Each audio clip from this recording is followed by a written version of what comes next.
सबसे पहला प्रॉब्लम है कि अगर आप अच्छी सर्विसेज नहीं दे रहे हो तो आपने टोल नहीं लेना चाहिए। If you want good services you have to pay for it. तो पहली बात, वो टोल देने में जो मानसिकता है वो कुछ जगह है, कुछ जगह नहीं है।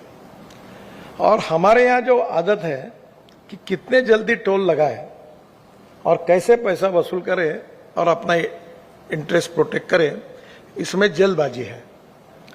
और जब रोड अच्छा नहीं होता तो फिर वो सोशल मीडिया पे फोटो छपते। रोज मेरे पास अनेक कंप्लेंट्स आती है।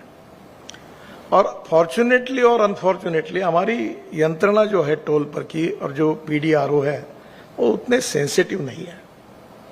और दूसरी बात कैसी है कि हर चीज का एक ब्रेकिंग पॉइंट होता है।